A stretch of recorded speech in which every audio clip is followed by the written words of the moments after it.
Real quick, just the quick disclaimer: Terrence and I have been friends since we were teenagers, late teens. But we've always had a pretty good friendship over the years. In the definitely the last 3 or 4 years, maybe even a little longer than that, it's grown a little stronger. This, I believe, was big news to everyone. When I saw it, it was just beautiful to see. But he and I had been speaking. I knew that he was pretty much like, hey man, I'm at the end, couple more and I'm done. That kind of conversation.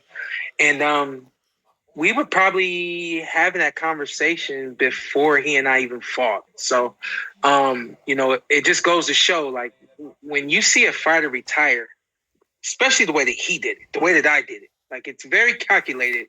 We aren't just, out of emotion or out of there's nothing else that I can do. Like, he literally was very calculated with what he wanted to do.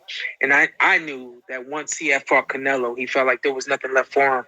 And I just think it took some time for the boxing world to kind of some of the movement that it makes, and it's made the movement, and I think now is finally time for him.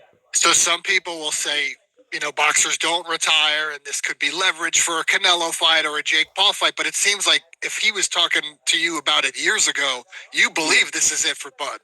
This is the first time I'm saying this, actually. I don't believe it's secretive, but I certainly believe in respecting someone's space. Do what you want to do, however you want to do it. And so I've never, again, like, this is my first time saying, I've never told anyone that, this is something that he's been thinking about doing for a long time, wanting to do for a long time. But he knew that he had a little bit more to do. Obviously me retiring in 2021, I knew when I was done. But yeah, this is me always wanting to give him his space and be respectful to him. Funny thing, we were on the line on Monday, and then this comes out on Tuesday.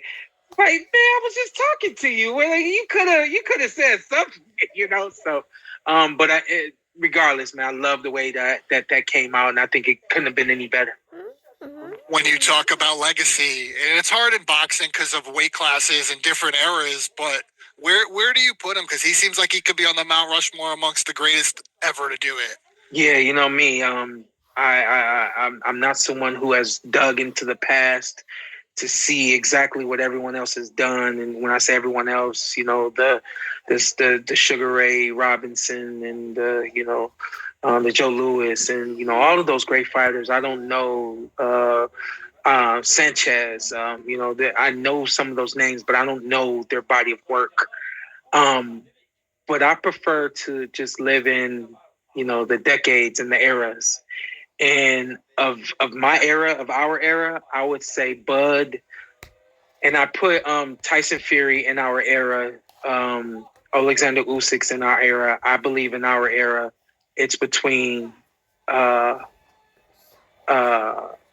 Crawford and Alexander Usyk in terms of who truly was the guy of our era. I feel like it's Bud because the thing that Alexander had that Bud didn't have, he truly didn't have the kind of support through his career that Alexander Usyk has had. And I think that for him to get it done in spite of all of these things coming at him, even his own promoter at certain points, they seem to be in conflict and on the other side. And it was like he still had to fight through all that. So he did it.